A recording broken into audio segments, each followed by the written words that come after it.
한간장이 그들의 이름을 고쳐 다니엘은 벨드사살이라 하고 하나냐는 사드락이라 하고 미사엘은 메삭이라 하고 아사랴는 아벳느고라 하였더라.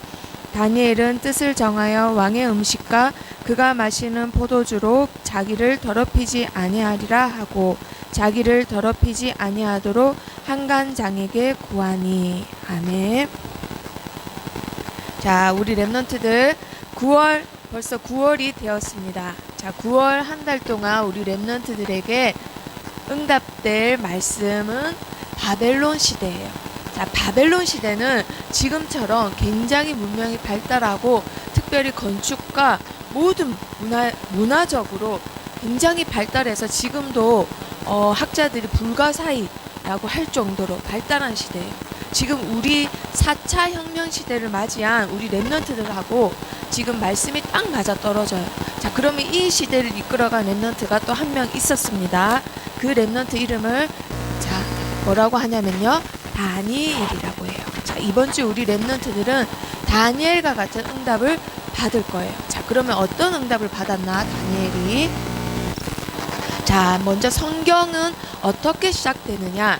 창세기 1장 1절 말씀을 보면요, 태초에 하나님이 천지를 창조하시니라 라고 성경이 시작되어요. 하나님 말씀이. 자, 이 말씀만 붙잡고 있어도 우리 랩런트들은 사업을 해도 학업을 해도 인생의 어떤 길을 가도 성공자가 될 수 있습니다. 어떤 현실에 있어도 이 말씀만 붙잡고 있으면 반드시 승리자가 될 수 있어요. 그게 무슨 말이냐? 하나님께서 천지를 창조하시고 지금도 그걸 창조하신 이가 운행하시고 경영하시고 역사하신다라는 거예요. 자, 이 말씀만 붙잡고 있으면 우리 랩런트들이 학업도 어떤 자리에 있어도 성공할 수 있어요. 자, 태초에 흑암이 있는데 하나님이 맨 처음에 창조하실 때 빛을 먼저 창조하세요. 자, 그리고 나서는 하나님이 하늘과 땅과 물, 바람, 공기, 눈에 안 보이는 것부터 시작해서 눈에 보이는 모든 것을 하나님이 말씀으로 창조하세요. 자, 말씀이 그래서 우리 랩런트들에게 생명이 된다라는 겁니다. 그리고 모든 것을 다스리게 하자라는 목적을 가지시고 창조한 존재가 있는데 그게 뭘까요? 그게 바로 사람이라는 존재예요. 그 사람에게 하나님이 다 하나님의 형상대로 창조하시고는 언약을 하나 주십니다. 그게 바로 네가 먹는 날에는 반드시 죽으리라. 창세기 2장 17절 말씀을 주세요. 자, 그러면 이 말씀을 반대로 하며 이 언약만 지키며 하나님과 영원히 함께하고 죽지 아니하고 하나님이 창조한 이 에덴 동산의 모든 것을 정복하고 다스리는 왕과 같은 축복을 받는다라는 거예요. 그러면 이 약속 하나만 붙잡고 있으면 되는데 어떻게 됐나요? 우리 랩런트들도 알다시피 뱀 속에 쏙 들어간 사단을 통해서 인간은 타락을 하게 돼요. 그런데 하나님은 언약을 어긴 사람에게 뭐라고 하는 것이 아니라 뱀에게 먼저 야단을 치세요. 더욱 저주를 받아 배로 다니고 뱀을 먼저 저주하시고는 뭐라고 하실까요? 여자의 후손은 내 머리를 상하게 할 것이요. 인간에게 제일 먼저 인간에게 언약을 주세요. 영원히 하나님 말씀을 떠나서 미래를 알지 못해 두려움에 떨면서 죽어야 되는 우리 인간을 하나님은 언약을 다시 새로운 언약을 주세요. 너희가 내 언약을 떠났기 때문에 너희가 고통받아야 되는데 너희 대신 십자가에 지시고 너희 대신 못을 박히고 너희 대신 창에 찔리고 너희 대신 십자가에서 죽을 여자의 후손을 내가 보내겠다. 그 여자의 후손, 그 새 언약을 붙잡고 있으면 너희는 이 죄에서 해방받고 지옥 권세, 사단의 권세에서 해방받는다고 새로운 약속을 주셨어요. 그 약속을 가지시고 오신 분을 뭐라고 한다고요? 그리스도라고 합니다. 이걸 조금 더 쉬운 말로 하면은 인간에게는 그리스도보다 더 좋은 소식이 없어요. 인간에게는 그리스도가 오신다는 소식 말고는 더 기쁘고 유일한 답이 되는 길이 없어요. 그래서 그리스도를 보고 다른 말로 하면 뭐라고 하느냐? 복음이라고 합니다. 한문으로 복된 소식이라는 거예요. 인간에게 가장 복된 소식은 그리스도가 오신다는 거예요. 그 그리스도를 붙잡은 것을 복음을 붙잡았다라고 하는 거예요. 그리고 하나님은 지금도 이 지구를 운행하시고 만드시고 경영하시고 역사하시는데 복음을 중심으로 움직이신다라는 거예요. 이 복음이 있냐 없냐를 떠나서 하나님은 지구를 돌리시고 전쟁을 일으키시고 어떤 시대를 만드신다라는 거예요. 자, 항상 증거는 어디에 있다고요? 성경에 있습니다. 자, 그러면 성경에 나오는 하나님이 복음으로 시대를 움직이신다라는 증거가 나와요. 자, 크게는 5시대가 있는데요. 첫 번째 시대가 무슨 시대일까요? 애굽이라는 시대예요. 자, 두 번째는 우리 렘넌트들이 영화나 TV에서 보면은 굉장히 멋있는 건축물이 나와요. 돌을 깎아서 만든 도시예요. 이 도시 이름을 페트라라고 하는데요. 이 문화가 어디서 왔느냐? 아람이라는 나라에서 왔대요. 아람 땅이 아닌데 모압 땅인데 아람이라는 나라의 문화가 얼마나 발달했는지 그 문화를 영향을 받아서 이런 굉장한 도시가 만들어졌답니다. 자, 아람 다음에 어떤 나라느냐? 바로 이 나라예요. 이 나라가 지금 요나가 하나님의 명령을 받들어서 이곳에 가서 복음을 전해야 되는데 싫어요. 나 안 갈 거예요. 하고는 도망가다가 고래한테 잡혀 먹은 적이 있었던 그 성이에요. 바로 어느 성이죠? 느뉴에 가장 큰 성. 아수르라는 나라에 가장 크고 호화롭고 부자고 강한 그 성 이름이 니느웨예요. 그 니느웨에 현재 남아있는 모습이에요. 이 니느웨 성 입구예요. 사람이 한 요 정도만 해요. 그럼 얼마나 큰지 알겠죠? 자, 이게 바로 아수르 시대. 그 다음 시대가 바벨론 시대예요. 우리 렘넌트들이 9월 한 달 동안 말씀을 받은 이 바벨론 시대는 그때 당시 바벨론 시대를 복원한 자료입니다. 자, 여기가 바벨론 탑이 있어요. 바벨론 성 들어가는 입구예요. 굉장히 아름답고 굉장히 지금도 신비스러운 곳이에요. 왜냐하면 물 위에 이 성이 떠 있어요. 굉장히 과학적으로 발달한, 그리고 굉장히 아름다운 거. 그리고 이게 물이에요. 물 위에 이게 정원이에요. 정원. 자기 부인을 위해서 만든 정원인데 지금도 이 성이 어떻게 지어졌는지 굉장히 신비스럽다라는 거예요. 그 시대가 바로 바벨론 시대예요. 그런데 그 바벨론 시대 다음에 바벨론 나라를 정복하고 만들어진 시대가 바로 페르시아 시대, 메데 파사 시대예요. 자, 다니엘이 다리오 왕까지, 그런 다음에 고레스 왕까지 4명의 왕을 모셨어요. 그 뒤에 있는 나라가 이 페르시아라는 나라예요. 페르시아가 우리 렘넌트들이 제일 잘 아는 영화가 뭐냐면 300이라는 영화. 스파르타 하면서 막 위통 벗은 남자들이 막 엄청 잘 싸우고 막 이만한 창칼을 들고 막 싸우는 영화 있죠. 그 영화 배경이 페르시아예요. 그래서 얼마나 전쟁을 많이 하고 얼마나 많은 사람들을 죽였는지 여기 보면은 여기 남아있는 이 도시에도 이렇게 창칼 들고 있어요. 자, 그리고 5번째 제국이 뭐냐면 이 어마어마한 제국. 바로 이곳에 가장 가운데 뭐가 있었느냐? 이게 있었어요. 이곳에서 뭐 했느냐? 기독교들 그리고 초대교회 사람들 데리고 와서는 죽는 모습을 보고 너무 재밌어서 웃으면서 술 먹고 막 자기네들끼리 장난치면서 사람을 죽였던 거. 콜로세움이 세워졌던 시대, 바로 로마 시대예요. 자, 이 5제국이 있는데 와, 이들이 뭐 발달했으니까 또 잡아먹고 했겠죠? 아니에요. 자, 그러면 우리 렘넌트들이 자, 하나님의 뜻이 뭔지 다 같이 읽어보겠습니다. 시작. 너희를 향한 나의 생각을 내가 아나니 평안이요 재앙이 아니니라. 너희에게 미래와 희망을 주는 것이니라. 아멘. 자, 이 5제국이 공통점이 뭐냐? 기독교인을 박해했습니다. 하나님을 믿는 사람들을 산채로 껍질을 벗겨 죽이고 산채로 몸을 창을 관통시켜서 죽이고 그 정도로 굉장한 재앙을 준 시대가 이 5제국이에요.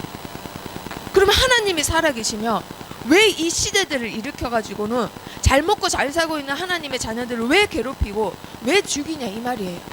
그거는 하나님이 우리에게 재앙을 주려고 하는 게 아니라 평안과 미래와 희망을 주기 위해서라고 예레미야를 통해서 하나님이 말씀하고 계세요. 자, 그러면 우리 렘넌트들이 오늘 영안을 열고 한번 봅니다. 자, 첫 번째, 애굽 시대에 왜 하나님이 애굽을 일으키셨냐? 그때 당시 족장 시대였어요. 아브라함 같이 이렇게 족장 시대였고 하나님의 자녀들이 점점점 번창해 가고 있는데 하나님이 갑자기 가뭄을 주셔서 애굽을 갑자기 강대국으로 만들어 버리세요. 애굽이 문명이 굉장히 발달했는데요. 그때 당시 애굽이 믿었던 신이에요.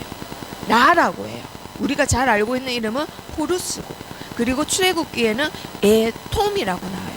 그래서 이 라와 에톰을 위해서 하나님의 자녀들이 성전을 짓는데 그 얘네들 신전이 이름이 뭐냐면 피라미드인 거예요. 라와 에톰을 위한 신전 이름이 바로 라암과 람셋이라는 성전을 짓는데 그게 피라미드라는 거예요.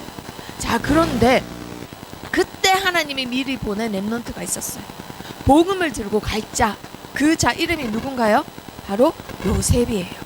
가뭄이 들어서 전 세계가 고통받아야 되는데 하나님이 복음 가진 자 한 명을 보내서 그걸 막으십니다. 자, 그런데 그 뒤로요, 어떤 일이 생겼죠? 하나님의 자녀들이 고통을 받아요. 피라미드를 짓고 그 신전, 우상 숭배하는 신전을 지어가지고는 짐승 취급을 받는 거예요. 자, 그런데 그때 또 하나님이 복음 가진 한 사람을 사용하세요. 그 렘넌트 이름이 뭔가요? 바로 모세라는 렘넌트예요. 이 모세를 통해서 하나님은 이곳에서 포로되고 노예된 하나님의 백성들을 탈출을 시켜요. 해방을 시켜요. 자, 그리고 나서 그 다음에 일어난 시대가 바로 아람 시대예요. 하나님의 자녀들이 가나안 땅에 들어가서 가나안을 정복하고 번성하고 생육하고 이렇게 점점점 확장되어 가는데 위에 있는 아람 나라가 계속해서 침범하고 괴롭히고 약탈을 해갑니다. 자, 그런데 아람 시대에 숭배했던 신이 또 있어요. 그 신이 모시기 위해서 만들어진 지금 신전, 지금 현재 남아있는 형태가 이 모습이에요. 자, 이 신의 이름이 뭐냐? 바로 바알 신이에요. 그리고 여자는 아세라 신.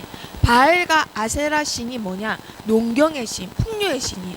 이 신을 만들어서 사람들을 계속 영적으로 문제가 생기게 만들고 있는데 하나님이 이들과 영적 싸움을 할 복음 가진 자를 한 사람을 또 사용하세요. 그래서 850명과 영적 싸움을 해서 이깁니다. 이 사람 이름이 뭔가요? 바로 엘리야예요.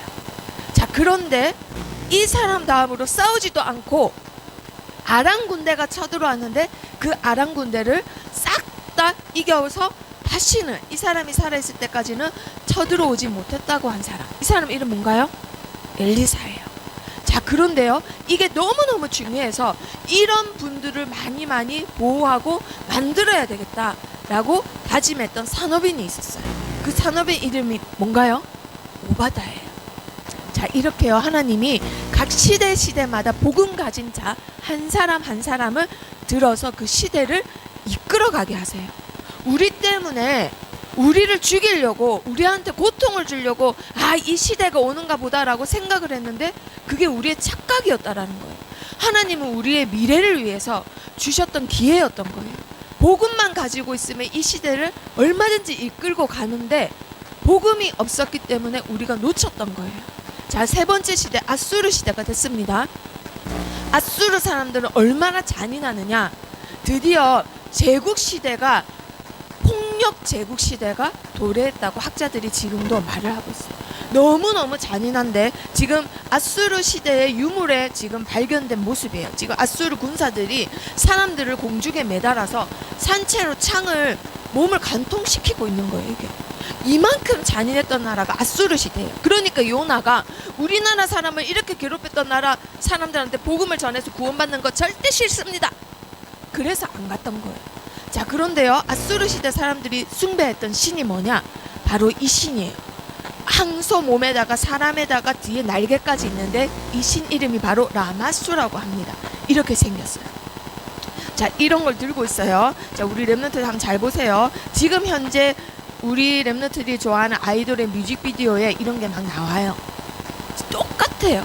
사단이 하는 짓은 지금도 똑같아요. 자, 그래서 아수르에게 드디어 북이스라엘이 복음이 없어서 멸망당해요. 싹 다 포로로 끌려가요. 싹 다 남자들을 죽여요. 그래서 사마리아 땅에 여자들만 남아서 지금 현재 그 사마리아가 된 거예요. 자, 그래서 전 세계 남자들은 각 나라의 포로로 노예로 팔려가고 없어지게 되는 거예요. 자, 아수르 시대가 돼서 북이스라엘은 완전히 망하게 됩니다. 자, 이렇게 했는데 이 상황을 보고 남유다에 없어져야 된다. 모든 우상은 사라져야 됩니다. 하나님의 말씀은 이 우상을 없애라고 합니다. 그리고 지금 우리와 함께 하신다고 합니다. 포로 시대가 되어도 우리를 버리지 않고 우리와 함께 하신다고 합니다. 라고 하면서 왕들에게 각종 우상과 신전과 산당을 없애라고 선포한 선지자가 있었어요. 복음 가진 한 사람. 누군가요? 이사야예요. 자, 그리고 나서 이사야가 죽고 시대가 지나서 바벨론 시대가 됐어요. 바벨론 시대가 돼서 어떤 일이 생겼느냐? 바벨론은 어떤 신을 섬기느냐? 바벨론이요, 너무너무 많은 나라를 정복하다 보니까 그 나라에 있는 모든 우상들을 싹 다 자기네들이 다 숭배해요. 아람에 있던 신도 숭배하고 저기 멀리 페르시아에 있는 나라도 숭배하고 각종 우상을 다 숭배해서는 벨 마르두크라는 신을 숭배합니다. 얘가 벨이고 얘가 마르둑인데 얘 둘이를 합쳐서 벨 마르두크라고 얘네들을 숭배해요. 자, 그런데 우리 렘넌트들 얘네들이 지금도 있어요. 자, 그건 시간 나면 다음에 문화에 대해서 하겠습니다. 자, 이때 복음 가진 렘넌트들이 있었어요. 이 시대들을 이끌어갈 렘넌트가 또 있었어요. 그 렘넌트 이름이 뭐라고요? 다니엘이에요. 그리고 오늘 읽었던 본문 말씀에 다니엘의 세 친구와 그리고 다다음 주에 말씀 받을 에스더가 있습니다. 자, 그러면요, 하나님이 어떻게 하시냐? 자, 사도 바울 다음으로 가장 유능한 신학자라고 학자들이 말하고 있는 사람이 어거스틴이라는 사람이 있어요. 이 사람은 우리 렘넌트들이 책이나 한번 위인전이나 꼭 읽어보길 바랍니다. 렘넌트 시기에 굉장히 방탕하고 음란하고 아빠 엄마 말 너무너무 안 들었어요. 그런데 바울 다음으로 2000년 기독교 역사에 가장 뛰어난 신학자라고 많은 학자들이 수식어를 붙일 정도로 굉장히 하나님에 대해서 잘 설명했던 신학자예요. 그런데 이 사람이 뭐라 하느냐? 이 말을 합니다. 하나님은, 우리는 하나님 없이 살 수 없지만 하나님도 우리 없이는 아무 일도 하지 않으신다. 이게 무슨 말일까요? 하나님이 무능해서 우리 없으면 일을 못 하실까요? 그게 아니에요. 하나님은 일을 하시는데 아까 봤던 것처럼요, 각 시대마다 그냥 하나님이 복음 있게 하시고 그냥 하나님이 제국을 멸망하게 하시고 그냥 하나님이 복음을 방해하는 자를 그냥 그 자리에 죽이면 되는데 반드시 누굴 통해서 다 하셨나요? 렘넌트를 통해서, 우리를 통해서 하셨다라는 거예요. 그래서 하나님은 반드시 시대를 일으키시고 한 제국을 없애시고 하는데 반드시 한 렘넌트, 복음 가진 한 사람을 통해서 하신다라는 거예요. 자, 그 한 사람으로 쓰임받은 사람이 지금 이 자리에 있고 방송으로 듣고 있고 유튜브로 듣는 우리 렘넌트들입니다. 자, 그래서 다시 정리하자면요, 하나님은 인간을 만드시고 맨 처음 복을 주셨어요. 복음을 주셨어요. 그런데 이 복음을 놓치니까 어떻게 됐나요? 재앙이 옵니다. 인간에게 어떤 제국이 일어나서 재앙이 와요. 어떤 한 시대가 일어나서 재앙이 와요. 지금 한 4차 혁명 시대에서도 지금 재앙받는 사람들이 많아요. 경제가 갑자기 안 좋아지고 갑자기 나라가 바뀌고 시대가 바뀌니까 혼란스럽고 너무너무 미래가 불안해서 자살하는 사람들, 지금 변환기에 많은 사람들이 이걸 재앙이라고 생각을 해요. 하지만요, 이거를 복음 가진 자는 어떻게 되느냐? 이 재앙 시대를 이끌어갈 수 있습니다. 그러한 사람을 뭐라고 하느냐? 남은 자라고 해요. 영어로 렘넌트라고 합니다. 자, 그러면 하나님이 이렇게 우주를, 지구를 운행하시는 이유 하나밖에 없어요. 뭐냐? 바로 구원 때문에. 인류의 구원 때문에 제국을 일으키기도 하고 멸망시키기도 하고 새로운 시대가 계속 오게 하는 이유는 하나님은 구원의 모든 것을 초점을 갖고 계세요. 자, 이걸 보고 뭐라 하느냐? 다 같이 읽어볼까요? 절대 주권이라고 합니다. 하나님의 절대 주권. 오늘 우리 렘넌트들이 이거를 분명하게 붙잡기를 축복합니다. 자, 그러면 바벨론 시대를 이끈 한 렘넌트 다니엘에 대해서 오늘 간단히 보겠습니다. 자, 다니엘 시대가 어떤 시대였느냐? 선지자는 예레미야가 있었어요. 예레미야가 하나님의 말씀을 대언하니까 왕들이 듣기 싫은 거예요. 어떤 말씀을 대언했느냐? 거짓 선지자들은 듣기 좋은 말만 했어요. 아, 우리나라는 절대 포로가 안 돼. 북이스라엘은 포로가 됐지만 우리는 남유다라서 절대 포로가 안 돼. 그럴 리 없어. 거짓 선지자들은 거짓 말만, 듣기 좋은 말만 합니다. 그런데 예레미야는 하나님 말씀을 들으니까 그 말씀이 아닌 거예요. 우리는 포로가 되고 후대들이 죽고 나라가 멸망하고 하나님의 성전은 불타고 우리는 싹 다 끌려간다. 그 말을 하니까 그때 당시 왕이 너무너무 듣기 싫어서 예레미야를 가둬버려요.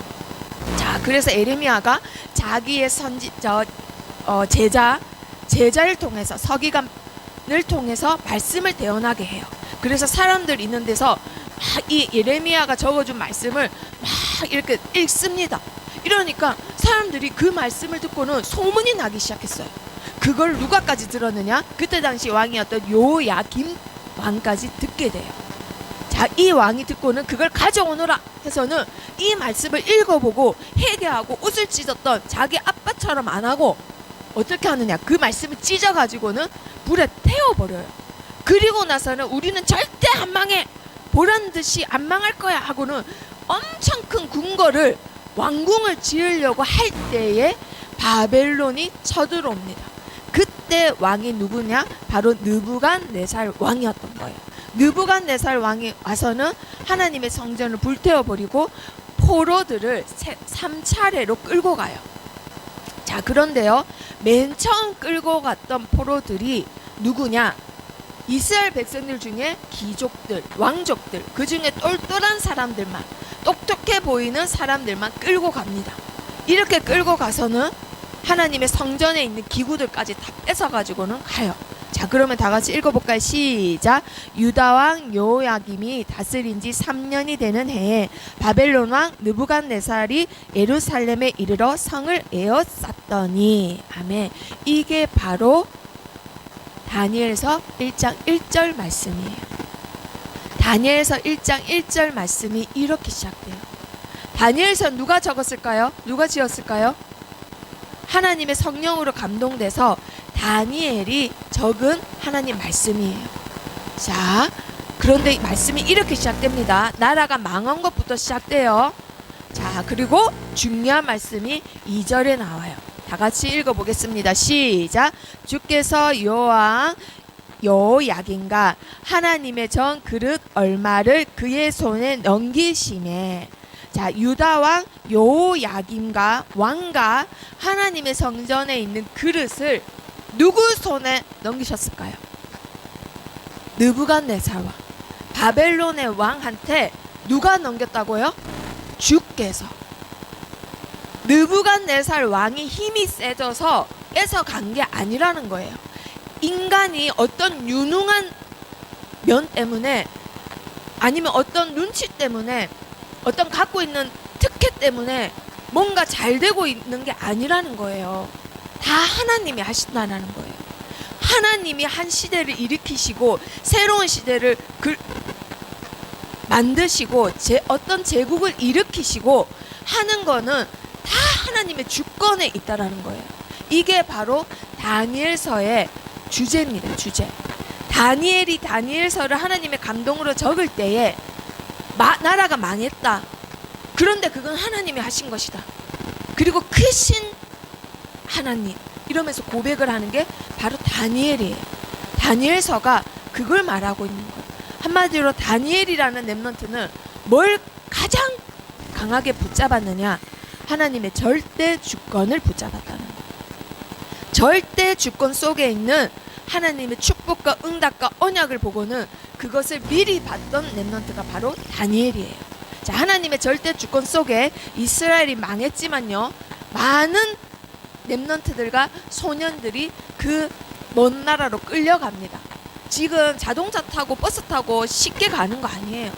맨발로 그 먼 거리를 돌, 산, 바다 이렇게 지나서는 그곳에 끌려가는 거예요.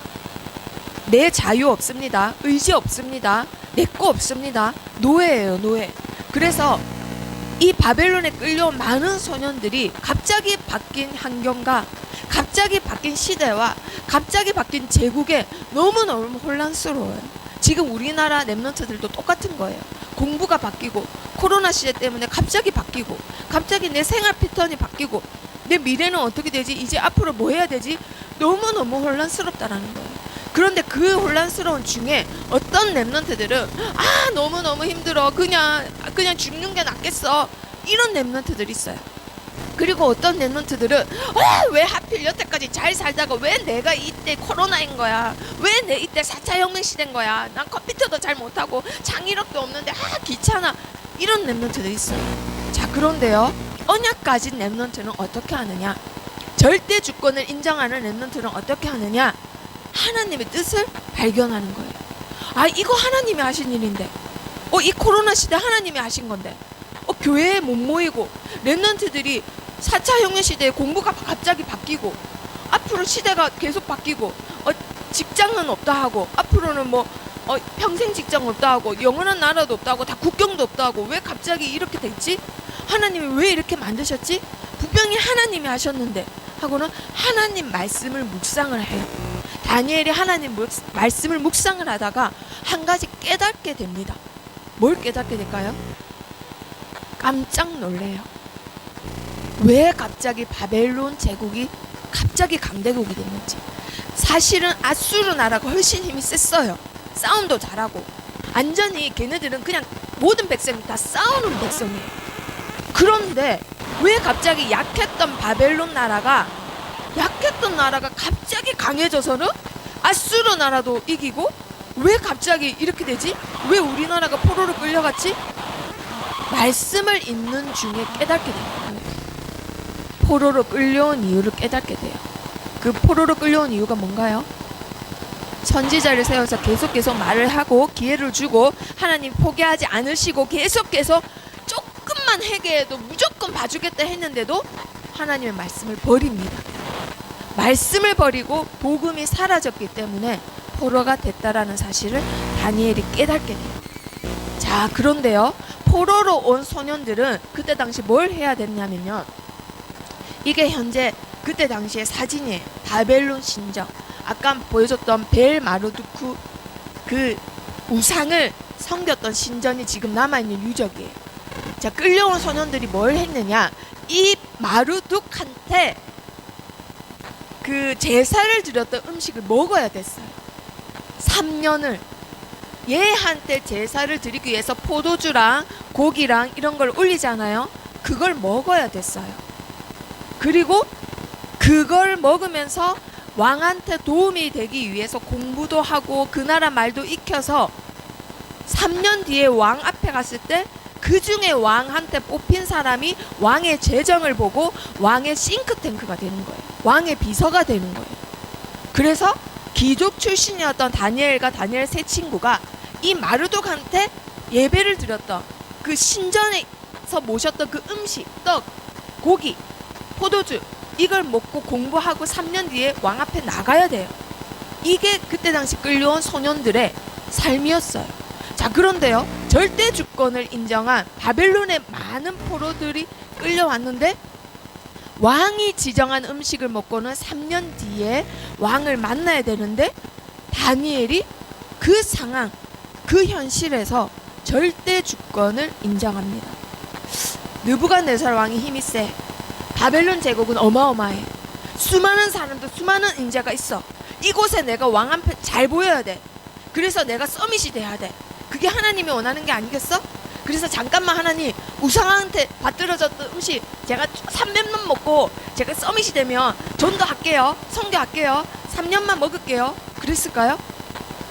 절대 주권을 인정한 렘넌트는 절대로 세상과 타협하지 않아요.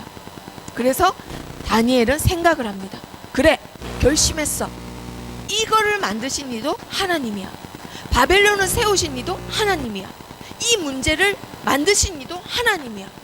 나는 왕의 음식과 그가 마시는 포도주로 나를 더럽히지 않겠어. 나는 하나님의 성전이야. 그래서 자기를 맡은 한간장에게 갑니다. 한간장에게 가서 뭐라고 말을 하느냐? 우상에게 바쳐진 음식은 먹지 않겠습니다. 저는 그 음식으로 저를 더럽히지 않겠습니다. 이 말을 해요. 당당하게. 그런데 한간장이 뭐라고 해요? 오히려 넌 뭐라고? 이 건방진 녀석, 여봐라, 얘를 나가서 죽여라, 이래도 되는데 오히려 한간장이 얘를 좋아해요. 하나님이 은혜를 있게 하셨거든요. 그래서 뭐라 하냐면요, 부탁을 해요. 오히려 아니 다니엘아, 네가 안 먹으면 네 얼굴이 초췌해지고 네가 기름기가 없어져서 왕이 네 얼굴을 보고 나를 목을 자를 수도 있다. 그러니 제발 좀 먹어다오. 오히려 부탁을 합니다. 그러니까 렘넌트가 어떻게 하나요? 하나님이 주신 지혜로 대답을 해요. 그러면 한간장님 좋습니다. 열흘을 테스트를 해봅시다. 고기를 먹은 다른 애들하고 우리 사드람에서 아벤누고하고 저는 채식만 먹을게요. 그 우상에게 바쳐지지 않을 채식만 먹을 테니까 열흘만 비교를 해봐서 얼굴이 더 좋은 사람을 한간장이 원하는 대로 하십시오 라고 해요. 그럼 결과 어떻게 됐을까요? 고기 먹은 사람보다 다니엘과 사드람에서 아벤누고가 훨씬 얼굴이 빛이 나고 얼굴이 더 윤기 있고 윤탁한 거예요. 그래서 왕이 보고는 사드람에서 아벤누고와 다니엘을 칭찬하고는 옆에 두어요. 다른 사람이 아니라 그게 바로 하나님이 하신다라는 거예요. 그게 바로 다니엘이 붙잡았던 절대 주권이라는 거예요. 하나님이 사드람에서 아벤누고의 피부를 못 바꾸시겠어요? 하나님이 한간장의 마음을 못 바꾸시겠어요? 하나님이 느부갓네살 왕의 마음을 못 바꾸시겠어요? 하나님은 다 하실 수 있다라는 거예요. 그게 절대 주권이에요. 자, 그러면 절대 주권 속에서 다니엘이 누렸던 응답은 무엇이냐? 자, 느부갓네살 왕이 된 지 2년이 됐습니다. 자, 어떤 사람이든지 어떤 자리에 있든지 가장 강한 나라의 왕이든지 하나님을 떠난 사람은 불안해요. 공허해요. 미래를 알지 못해서 미쳐버릴 지경이에요. 그게 불신자예요. 어떤 불신자든지 다 불안해요. 성공한 사람들 싹 다 사실은 공황장애 앓고 있어요. 당연한 거 아니에요? 너무너무 불안한데, 의지할 데가 없는데, 인간은 믿을 수가 없는데, 그래서 불안한 마음에 잠을 들었는데 꿈을 꾸는데 너무너무 기분이 안 좋아요. 그래서 꿈을 깼는데도 기분이 계속 안 좋아요. 불안한 마음에 이상한 꿈까지 꾸니까 너무너무 기분이 나빠요. 그래서 느부갓네살 왕이 바벨론에 있는 모든 지혜자들을 불러서는 명령을 내려요. 여봐라, 내 꿈이 뭔지 맞춰라 하니까 이 지혜자들이 왕이시여 얼마든지 맞출 수 있습니다, 말해보십시오 했는데 왕이 말했을까요? 말 안 했을까요? 말 안 해요. 그러니까 너무 놀래요. 아니, 이 세상에 육체 안에 있는 사람은 절대 못 맞춥니다. 그걸 어떻게 맞춥니까? 이 말을 해요. 그러니까 느부갓네살 왕이 뭐라 해요? 못 맞추면 너희는 싹 다 죽는다. 너무 어이가 없어요. 이런 꿈 해석을 어떻게 해요? 꿈을 말해줘야지 해석을 하는데 꿈을 말을 안 해줘요. 그런데 해석을 하래요.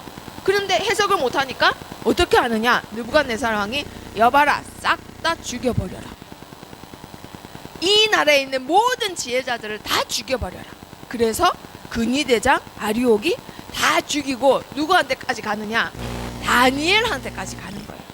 그래서 다니엘이 있는 집에 갑니다. 똑똑똑. 누가 나와요? 다니엘이 나와요. 다니엘이 나와서는 뭐라고 해요? 왜 이렇게 급하십니까? 왜 이렇게 급하십니까? 이 말을 해요. 그러면서 기도를 하고는 나를 왕의 앞으로 인도하라 라고 해요. 근위대장한테. 그리고 다니엘이 느부갓네살 왕 앞에 가요. 그런데 잠깐 합니다. 왜 잠깐 할까요? 자, 우리 렘넌트들 밖에 나가기 전에 뭐 해야 되나요? 마스크 껴야 됩니다. 마스크 꼭 껴야 됩니다. 알겠죠? 그래서 다니엘도 마스크를 끼고 마스크를 낀 상태로 이제 느부갓네살 왕을 만나러 가는 거예요. 느부갓네살 왕을 만나러 가서 느부갓네살 왕에게 불안해하지 마십시오. 내가 꿈 해석을 해주겠습니다. 이렇게 말해야 되는데 주께서 왕에게 보이신 것을 주께서 해석하실 겁니다. 자기가 믿는 하나님부터 밝혀요. 그리고 하나님이 해석했다라고 시인하고 고백해요. 그러니까 느부갓네살 왕이 어떻게 했다고요? 결론은 절을 해요. 불신자 왕이 복음 가진 렘넌트에게 절을 한다 이 말이에요. 미리 본 자는 이런 힘을 가질 수 있어요. 자, 다음 달에 다니엘에 대해서 구체적으로 할 거기 때문에요. 자, 넘어갑니다. 그리고 그 다음 왕이 벨사살 왕이에요. 시간이 많이 지났어요. 벨사살 왕이 우리나라는 절대 안 망해 하고는 보란 듯이 하나님을 안 믿고 하나님께 예배드렸던 성전 기물을 갖고 와서는 술 먹고 파티를 하고 귀족 1000명을 모아놓고 의시되고 있어요. 그러니까 하나님의 손이 나타나서는 어떻게 하나요? 벽에다가 막 글씨를 새겨요. 그런데 너무너무 신기해서 불안해서 떨고 있는데 이걸 해석하는 자에게 나라의 셋째 통치자로 삼겠다라고 해요. 자기 아빠 1등, 자기는 2등, 이걸 맞추는 자는 3등으로 해주겠다 이 뜻이에요. 그런데 아무도 해석을 못해요. 왜냐? 이게 처음 보는 글자예요. 이런 글자는 앞으로 또 없고 여태까지 없었습니다 하고 많은 지혜자들이 풀이를 못해요. 그런데 한 사람 풀이를 합니다. 누가 풀이하나요? 그렇죠. 10대 때 바벨론의 포로로 끌려왔던 한 렘넌트가 이제는 시간이 많이 지나서는 백발의 노인이 돼요. 다니엘이 이제는 80대가 됐어요. 80대가 돼서는 왕이 이거 맞추기만 하면 너에게 모든 걸 다 주겠다. 셋째 통치자가 되게 하겠다. 너에게 은, 금, 보석 모든 걸 다 주겠다. 이러니까 포로로 잡혀왔는데도 불구하고 뭐라고 고백하느냐? 그건 다음 달에. 자, 포로인데도 불구하고 어마어마한 고백을 했어요.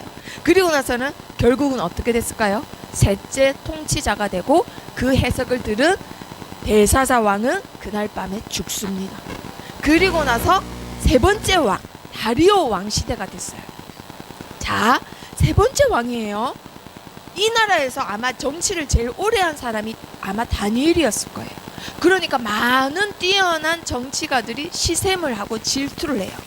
저 다니엘만 없으면 우리가 셋째 통치자 될 수 있는데, 저 다니엘만 없으면 우리가 왕을 굽어 삼을 수 있는데, 저 다니엘을 없애자 하고는 다니엘이 섬기는 하나님께 기도하는 걸 보고는 왕 말고 다른 신에게 기도하는 자는 죽는다라는 조서를 막 붙이는 거를 누가 봤을까요? 다니엘이 봐요.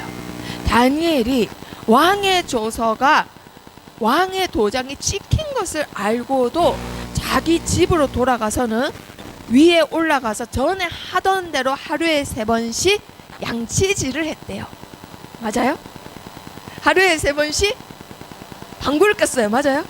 하루에 3번씩 뭐 했을까? 우리 렘넌트들 전에 하던 대로예요. 우리 렘넌트들 맨날 하는 거 뭐예요? 와, 맞았어요. 기도하지 우리 렘넌트들. 자, 하루에 3번씩 기도했어요. 왕의 도장이 찍히면 사자굴에 들어가요. 그러면 죽는 거예요. 죽을 줄 알면서도 하루에 3번씩 무릎을 꿇고 기도하며 그의 하나님께 감사하였다. 이 시대를 주신 이도 하나님, 다리오 왕을 일으키신 것도 하나님, 이 현장을 만드신 이도 하나님. 그냥 하나님께 감사한 거예요.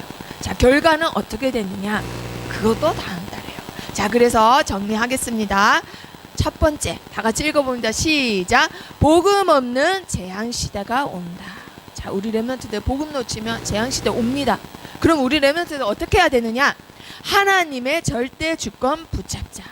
절대 주권 붙잡는 거예요. 그런 자에게 주시는 축복이 있습니다. 다 같이 읽어봅니다. 시작. 미리 보는 응답을 주신다.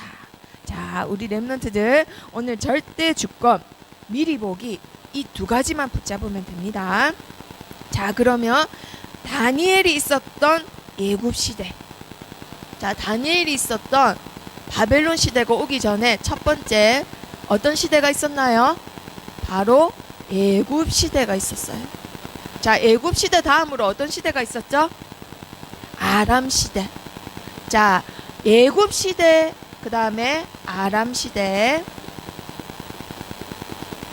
자, 아람 시대 다음에 어떤 시대 있었다고요? 아수르. 자, 아수르 시대 다음에 어떤 시대 있었다고요? 바벨론 시대.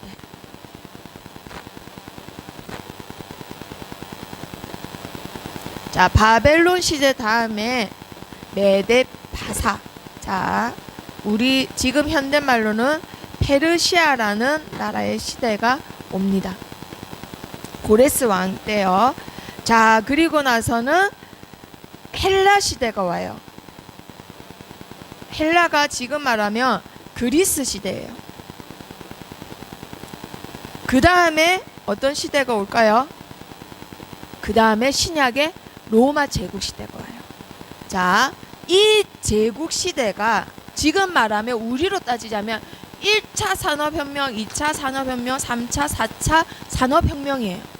그럼 우리가 지금까지 3차 산업혁명 정보화 시대에 살았어요. 불과 20년 전만 해도 네이버 와 신기하다, 우와 구글 신기하다, 우와 유튜브라는 게 있네 이랬는데 이제는 4차 혁명 시대예요. 앞으로 AI가 집집마다 들어와서 남편과 부인을 대신할 거래요. 인간을 대신할 거래요. 이제는 공장 같은 게 없어져요. 오히려 커피숍에서 알바하는 거 있죠? 그거는 인간이 한대요. 너무 간단한 거는 로봇가 못한대요. 근데 변호사나 검사같이 헌법 달달 외우는 거 있잖아요. 그거는 AI가 더 잘하는 거예요. 그런데 그 위에 단계, 판사나 어떤 인간의 삶을 결정하고 창조적인 거 하는 거, 그런 건 AI가 못하는 거예요. 그러면 우리 랩런트들이 이제 우리나라 주입식 교육처럼 무조건 달달달 외우는 공부를 해서는 안 된다는 거예요. 그쵸? 그게 다 이 시대예요. 이 시대. 이 랩런트가 한 사람이 애굽시대, 아람시대 다 살았다고 생각해봐요. 문화가 다 다르고 언어가 다 달라요. 지금 너무 혼란스럽다 이 말이에요. 지금 우리나라 랩런트들이, 전 세계 랩런트들이 지금 오고 있는 코로나 시대, 바이러스 시대, 4차 혁명 시대 한꺼번에 다 겪으면서 아 이게 뭐 하는 거야, 언젠가 끝나겠지, 그런 생각 절대 하면 안 돼요. 앞으로 시대는 점점점 계속 하나님이 어떤 제국을 일으키시고 어떤 시대를 만드시고 계속 이렇게 하신단 말이에요. 왜냐? 복음 때문에. 왜냐? 인류의 구원 때문에. 그래서 애굽 시대 때는 이 복음을 놓친 자가 노예가 됐습니다. 아람 시대 때는 이 복음을 놓친 자가 약탈을 당했어요. 아무리 열심히 만들어놔도 뺏겨요. 아무리 성공해도 뺏겨요. 그리고 아수르 시대 때는 복음 없는 자가 어떻게 됐나요? 사라졌어요. 이 세상에서 사라졌어요. 복음 없는 북이스라엘이 흔적도 없이 사라집니다. 그래서 지금 남아있는 이스라엘이라는 나라는 남유다 사람들이에요. 하나님의 말씀대로 됐단 말이에요. 그리고 그 다음에 아수르를 집어삼켰던 바벨론 시대는 어떻게 됐나요? 복음 없는 자들이 포로가 됩니다. 자, 우리 랩런트들 명심해야 됩니다. 지금 오고 있는 코로나 시대, 그리고 4차 혁명 시대, 복음 없으면 포로돼요. 불신자들 3단체가 이끄는 그 4차 혁명 시대에 포로가 되고 뺏기고 노예가 된다 이 말이에요. 자, 그런 다음에 페르시아가 일어나서 바벨론을 또 집어삼켜요. 그게 다리오 왕이고 고레스 왕이에요. 그러면 이때 복음 없는 자들 어떻게 됐나요? 그때 읽었던 게 우리가 저번 달에 말씀을 받았던 열왕기 상하예요. 열왕기 상하.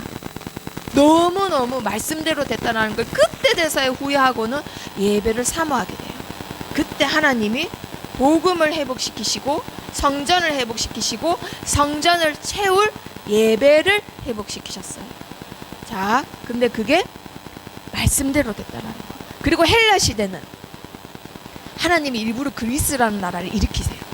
알렉산더 대왕이라는 사람을 일으키세요. 일부러. 왜 그랬을까요? 알렉산더는 완전히 전쟁 강이에요. 정신병자란 말이에요. 그런데 하나님이 그 정신병자까지 쓰세요. 왜 그랬을까요? 헬라 시대가 있어야지만 지금 우리가 보고 있는 성경이 만들어지기 때문에. 그 헬라 문화가 너무너무 발달해서 하나님이 바벨탑 쌓았을 때 언어를 다 없앴잖아요. 흩어지게 했잖아요. 그런데 그리스라는 나라가 너무너무 이걸 발달시켜서 갑자기 언어가 같이 하나 비스무리하게 됩니다. 그래서 지금의 영어가 탄생하게 돼요. 그때 그리스 시대 때 성경이 만들어지긴 근본이 되는 거예요. 그래서 신약이 그리스어로 만들어진 거예요. 자, 하나님 보세요. 이게 다 복음 때문에 시대를 일으키시고 다른 나라를 죽이시고 또 다른 나라를 일으키시고 계속 시대를 만드셨던 이유 뭐 때문이라고요? 복음 때문에. 오로지 복음 때문에 그러셨던 거예요. 복음 놓쳐서 노예로 가서 복음 전해라. 복음 놓쳤으니까 너희가 계속 고통당하면서 복음 전해라. 복음 놓쳤으니까 너희는 없애겠다. 그러나 그리스도 오실 남유다를 남겨놓고 끝까지 포기하지 않으시고 포로로라도 가서 복음 전해라. 그리고 나서는 다시 회복하게 하시고는 지금까지 우리가 하나님을 체험할 수 있는 말씀을 주기 위해서 또 헬라를 일으키시고 그 다음에 그 헬라도 하나님이 로마로 잡아먹게 하세요. 그런 다음에 로마를 통해서 뭐 하세요? 전 세계 선교할 수 있는 길을 닦으세요. 그때 바울이 로마로 가고 로마에서 제자들이 일어나서 전 세계에 흩어져서 선교가 시작되는 겁니다. 자, 모든 것은 복음 때문에. 자, 그러면 열왕기하 한번 읽어볼까요? 열왕기하 24장. 열왕기하 24장 2절에서 3절 말씀 다 같이 읽어봅니다. 열왕기하 24장 2절 3절 시작. 여호와께서 그의 종 선지자들을 통하여 하신 말씀과 같이 갈대아의 부대와 아람의 부대와 모압의 부대와 암몬 자손의 부대를 여호야김에게로 보내 유다를 처멸하려 하시니 이 일이 유다의 임함은 곧 여호와의 말씀대로. 여기까지요. 아멘. 모든 시대 모든 제국이 일어나고 넘어지고 했던 것은 누구의 말씀대로 됐다고요? 하나님의 말씀대로. 모든 재앙은 하나님의 말씀대로 왔다라는 거예요. 자, 그러면 우리 렘넌트들 이 재앙을 일으키시는 하나님의 절대 주권을 붙잡는 자 하나님이 다니엘같이 쓰십니다. 자, 그러면 멸망을 일으키시고 계속해서 한 나라를 일으키시고 했던 거 다 무엇 때문에 그랬다고요? 구원. 하나님의 구원 역사를 위해서 하셨다라는 거예요. 자, 그러면 예레미야 한번 찾아볼까요? 예레미야 23장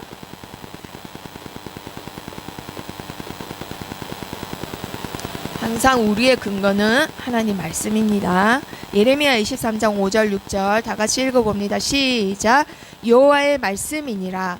보라, 때가 이르리니 내가 다윗에게 한 의로운 가지를 일으킬 것이라. 그가 왕이 되어 지혜롭게 다스리며 세상에서 정의와 공의를 행할 것이며 그의 날에 유다는 구원을 받겠고 이스라엘은 평안히 살 것이며 그의 이름은 여호와 우리의 공의라 일컬음을 받으리라. 아멘. 여호와의 말씀에 다윗의 가지에서 한 뭐가 난다고요? 왕이 난대요. 왕.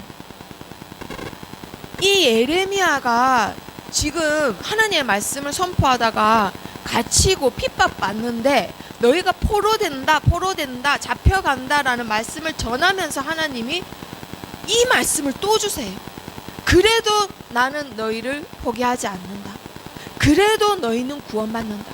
그래도 너희를 구원할 공의의 왕이 오신다라고 지금 복음을 또 주시는 거예요.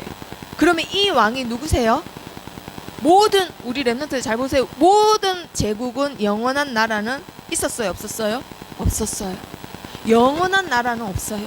영원한 제국도 없고 영원한 시대도 없습니다. 그런데 영원한 왕이 있대요. 영원한 나라를 다스릴 왕이 나신대요. 영원한 왕이 나신대요. 그분이 누구예요? 오직 한 분밖에 없죠. 바로 그리스도 되시는 예수님이십니다. 아멘. 이분이 오셔서 세 가지 일을 하셨어요. 어떤 일을 하셨죠? 느부갓네살 왕과 같이 다 가지고 인간이 올라갈 수 있는 제일 높은 자리에 있다 한들 잠도 제대로 못 자고 불안해해요. 모든 사람은. 밑에서 어려운 일을 하는 사람이든 위에서 큰 일을 하는 사람이든 모든 사람은 불안한 심리를 갖고 있어요. 왜 그러냐? 창세기 3장이기 때문에. 하나님 떠났기 때문에. 그러면 하나님을 다시 만나면 되죠. 예수님이 이 일을 하신 거예요. 내가 곧 길이요 진리요 생명이니 나를 통해서 너희는 하나님 아버지를 만난다라고 하세요. 그리고 모든 인간은 사탄에게 눌려 있습니다. 다른 나라를 침범하고 다른 나라 사람을 괴롭히고 다른 나라 사람을 죽이고 없애야지만 내가 직성이 풀려요. 다른 사람을 괴롭혀야지만 내가 살 것 같아요. 그게 다 사단에게 눌려 있는 자들. 그러면 이 사단의 권세를 어떻게 깨뜨리느냐? 하나님의 아들이 나타나신 것은 마귀의 일을 멸하러 오셨다. 그분이 바로 하나님의 아들이신 그리스도 되시는 예수다라고 하시는 거예요. 자, 그리고 하나님을 떠난 모든 사람은요, 겉은 의사든 판사든 대통령이든 어떤 사람이든지 영적 문제가 있습니다. 나는 안 돼요. 나는 어떤 영적 문제 있고요. 머리도 나쁘고 공부도 안 되고요. 사실은요, 콧구멍을 너무 많이 피부파는 영적 문제가 있어요. 실제로 그런 영적 문제 있어요. 그렇죠? 병원 가도 피가 계속 나는데도 어떤 한 것에 계속 집착하는 강박증 같은 거예요. 자, 이런 영적 문제 어린아이부터 다 큰 할아버지 할머니 다 있어요. 하나님 떠난 인간은 누구든지 다 있어요. 다리오 왕도 있었고 느부갓네살 왕도 있었고 아수르 왕도 있었어요. 아수르 왕 사네림도 사람을 죽이려고 18만 5천 명이나 끌고 올 정도로 사람이 미친 사람이었어요. 그런 영적 문제를 다 모든 왕들이 다 가졌었단 말이에요. 그런데 그 영적 문제를 어떻게 해결하느냐? 이제는 그리스도 예수 안에 있는 자에게는 결코 정죄함이 없다라고 말씀하고 계세요. 자, 그래서 인간이 가지고 있는 이 세 가지 저주를 해결하신 분이 바로 영원한 나라의 영원한 왕이신 그리스도 되신다라는 거예요. 그러면 그 그리스도가 지금 우리 렘넌트들과 함께하고 계세요. 이 코로나 바이러스 시대에도 4차 혁명 시대에도 혼란된 이 시대에도 우리 렘넌트들과 지금 함께 하고 계세요. 아멘. 그래서 다니엘과 같이 어떤 자가 되느냐? 바벨론 시대에 절대 주권을 붙잡는 자가 돼야 됩니다. 자, 우리 렘넌트들 다니엘을 통해서 오늘 절대 주권, 미리 보기 이 두 개만 붙잡으면 됩니다. 자, 바벨론 시대가 됐어요. 갑자기 우리나라가 아닌 다른 나라에 살게 됐어요. 갑자기 문화가 확 바뀌었어요. 갑자기 언어도 바뀌고 아빠 엄마랑도 살 수가 없어요. 지금 우리 렘넌트들만 혼란한 거 아니에요. 다니엘을 생각하면 더 혼란했단 말이에요. 그런데도 어떻게 그 시대를 이끌었느냐? 우리 렘넌트들이 앞으로 올 4차 혁명 시대를 이끌 주역이 되기 위해서는 오늘 이 다니엘과 같은 절대 주권을 붙잡아야 됩니다. 네. 어떻게 해서 내가 이걸 이끄지? 어떻게 해서 내가 여기서 서밋이 되지? 그런 생각하기 전에 다니엘같이 하나님 말씀 묵상하면서 절대 주권 붙잡는 거예요. 자, 다니엘 1장 2절에 보니까요, 주께서라는 단어가 나와요. 다니엘서를 다니엘이 적었습니다. 1절에는 나라가 망했다. 다른 나라 왕이 우리나라 왕을 잡아갔다. 근데 잡아갔는데 어디다 가뒀을게요? 가서 차라리 죽였으면 되는데 자기네들이 섬기는 그 우상 신전에다가 가둬놔요. 너무 웃기잖아요. 그쵸? 하나님 말씀을 업신여겼던 왕이 다른 나라 우상 신전에 갇혀지게 됩니다. 포로로. 그런데 그거 싹 다 누가 하신 것이다? 주께서. 자, 주께서가요, 언어가 아도나이라고 합니다. 아도나이 찬양도 있잖아요. 그쵸? 아도나이 뜻이 뭐냐? 주께서라는 거예요. 그런데 다니엘이 주께서를 그냥 다른 언어도 있는데 아도나이라고 특별히 한 이유가 있대요. 그게 뭐냐? 아도나이는 강력한 통치를 말한대요. 아주 강력한 통치와 아주 강력한 주권, 그냥 다스린다가 아니라 강하게 역사하셔서 강한 힘으로 주권적으로 역사하신다라는 거예요. 왜 하나님이 이렇게 하시냐? 오히려 우리를 위해서 그렇게 하셨다는 거예요. 모든 하나님의 세상을 경영하시고 역사하시는 것의 이유는 인류 구원입니다. 모든 것에 하나님의 이유는 살리는 것이라는 거예요. 자, 그러면 우리 렘넌트들 나에게 재앙이 왔다, 고통이 왔다, 하나님을 원망하기 전에 하나님의 주권 먼저 인정하세요. 그러면 하나님의 뜻이 보이고 하나님이 나를 죽이려고 이러는 게 아닌데? 그러면 이 가장 안 좋은 것에 하나님이 뭔가 살릴 메시지가 있구나.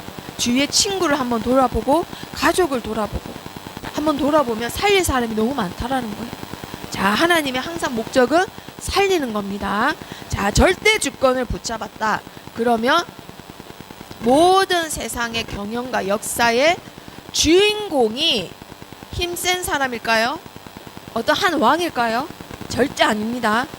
모든 세상에 움직이는 것, 일어나는 일, 모든 것의 주인공은 바로 하나님이세요. 나도 아니에요. 아시겠죠? 모든 경영과 역사 하나님이라는 거예요. 하나님. 자, 이게 바로 우리 렘넌트들의 세계관이어야 돼요. 세계관, 역사관. 세계를 본다, 이 말은 다른 나라를 본다 이 뜻이 아니고요. 우리 렘넌트들이 공부를 하든 살아가든 말을 하든 행동을 하든 장난을 치든 어떤 것이든 우리 렘넌트들이 보는 거 있잖아요. 보는 거. 보는 것의 초점이 뭐여야 되느냐?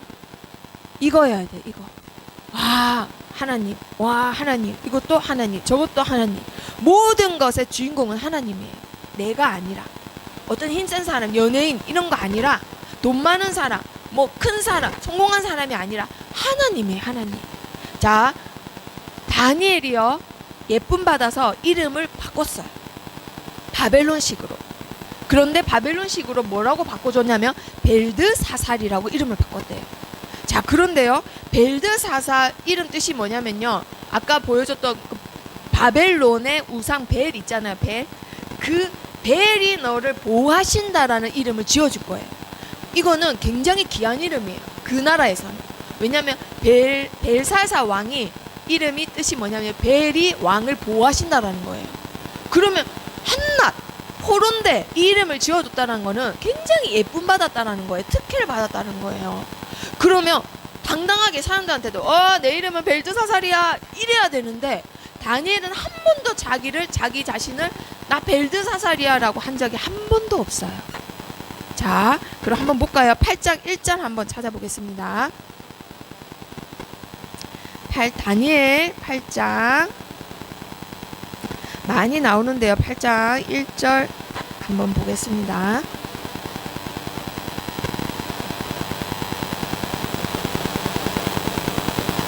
자, 그 나라에서 지어준 이름을 자랑하는 게 아니라 다니엘은 이렇게 말합니다. 8장 1절 시작. 나 다니엘에게 처음에 나타난 한상 후 벨사살 왕 제3년에 다시 한 한상이 나타나니라 라고 한상을 쭉 풀이합니다. 그리고 15절 한번 읽어볼까요? 시작. 나 다니엘이 저 그 뒤에도 계속 나오는데요. 자기를 뭐라고 한다고요? 나 다니엘이. 나 벨사살이 아니라 나 다니엘이. 다니엘은 항상 자기를 말할 때 나 다니엘이 그렇게 말을 해요. 왜 그러냐? 다니엘 이름을 놓치지 않기 위해서 그랬던 거예요. 일부러. 절대 주권 붙잡았다 했죠. 다니엘 이름 뜻이 뭐냐? 하나님은 나의 심판주이시다 라는 뜻이에요. 심판자 말고요. 심판주.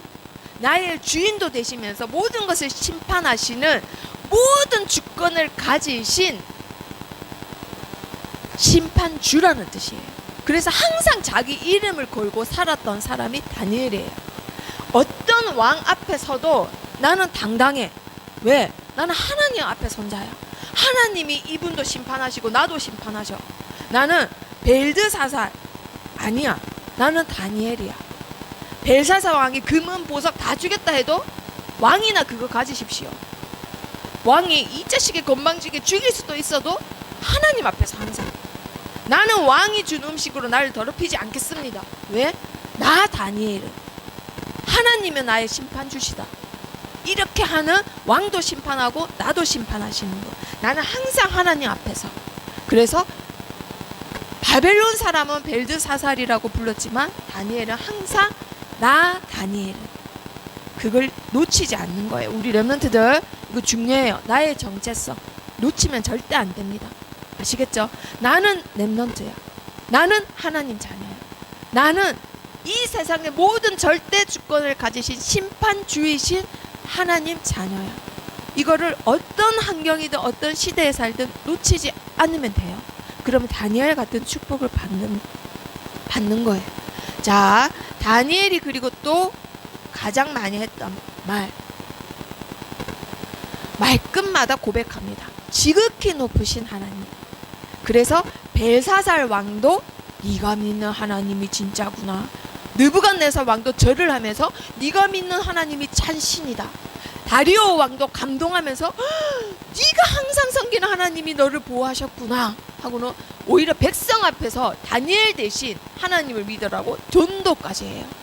자, 우리 렘넌트들 항상 내가 어떤 고백을 하느냐, 지극히 높으신 하나님, 항상 내가 어떤 정체성을 갖느냐, 나 다니엘은, 우리 렘넌트들 다니엘 같은 축복을 받기를 축복합니다. 자, 그런 자에게 어떤 축복이 오느냐, 미리 보는 응답이 와요. 모든 불신자는 미래를 알지 못해서 불안해요. 두려워해요. 그런데 우리 렘넌트가 만약에 미리 봤다, 모든 것을 미리 보고 미리 안다, 그러면 어마어마한 힘이 생겨요. 당연히 서밋 자리에 올라가요. 당연히 어마어마한 사람들을 거느리게 돼요. 사무엘이 12살에 미리 봤기 때문에 모든 백성들을 지도했습니다. 미리 보는 자가 이렇게 큰 응답을 받는다 이 말이에요. 그러면 미리 보려면 어떻게 하느냐? 무당처럼 귀신에게 들려서 가짜 미리 보는 게 아니에요. 하나님의 절대 주권을 믿고 그 속에 있는 자는 하나님 미리 보게 해주세요. 자, 다니엘은 어떤 미리 보게 했죠? 느부갓네살 왕의 뭐를 풀이했나요? 꿈을 풀이하게 돼요. 꿈을 말해주지도 않았는데도 풀이해요. 자, 그거는 다음 달에 구체적으로 하겠습니다. 자, 그리고 벨사살 왕의 글씨를 해석해요. 그 나라의 어떤 지혜자도 알지 못하는데 하나님이 미리 알게 하시는 거예요.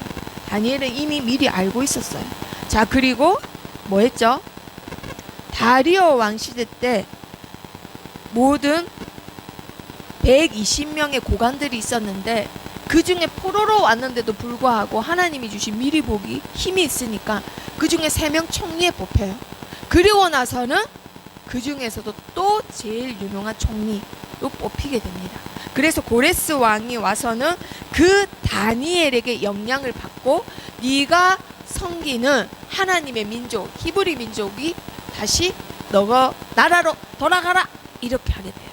자, 4명의 왕을 싹 다 감동시켜요. 그게 이렇게 쉬운 일이에요. 미리 보기만 하면.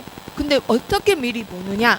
오늘 우리 렘넌트들이 붙잡을 거 하나님의 뭐라고요? 절대 주권이라는 거예요. 100% 하나님을 믿기만 하면 돼요. 100%. 그냥 하나님을 100% 믿기만 하면 돼요. 모든 것은 하나님 손에 있다. 모든 사람은 하나님 손에 있다. 모든 생명은 하나님 손에 있다. 모든 사건과 제국과 시대는 하나님 손에 있다. 절대 주권을 붙잡는 겁니다.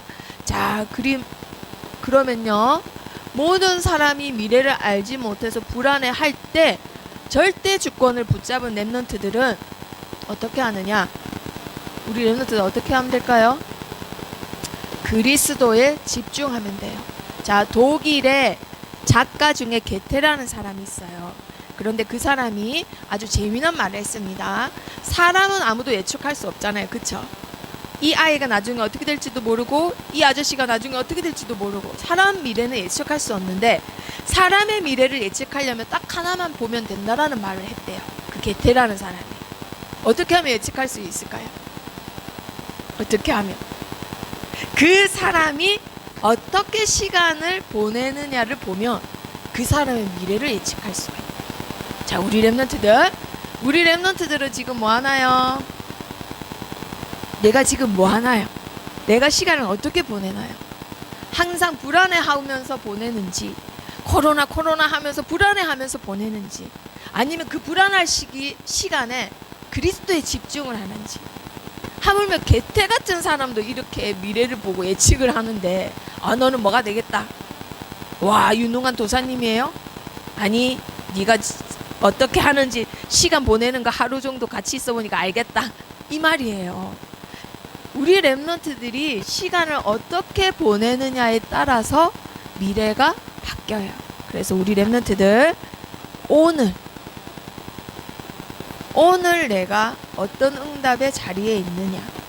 오늘이 지나가면 끝입니다. 내일 하면 되지. 그럼 오늘은 아무것도 못한 거예요. 남기지 못한 거예요. 우리 렘넌트들이 앞으로 응답받아야 될 게 복음 컨텐츠단 말이에요. 한마디로 작품을 남기는 건데 계속 쌓여가야 작품을 남기는데 오늘 지나가면 끝이에요. 그래서 나는 지금 어디에 어떻게 시간을 보내고 있느냐. 다니엘을 PPT에서 맨 처음 보여줬죠. 다니엘이 깨달아서부터 시작했어요. 하나님 말씀을 묵상하고 왜 포로가 됐는지 복음을 놓쳐서 그렇구나. 그러면 절대 복음 안 놓쳐야지. 그래서 나는 우상으로 나를 더럽히지 않겠다고 결심하면서부터 응답이 시작됐어요. 그래서 우리 렘넌트들 그리스도로 집중하면서 시작하는 겁니다. 아시겠죠? 그래서 우리 렘넌트들에게 반드시 다니엘에게 있었던 미리 보는 응답이 우리 렘넌트들에게 임하기를 축복합니다. 기도하고 마치겠습니다. 살아계신 하나님 감사합니다. 이 자리에 있는 모든 귀한 선생님들과 렘넌트들을 축복해 주세요. 다니엘과 같이 앞으로 올 새로운 시대를 이끌 영적 지도자로 우리 237 나라의 모든 렘넌트들과 사역자들에게 하나님께서 미리 보는 역사를 허락해 주세요. 예수 그리스도 이름으로 기도합니다. 아멘.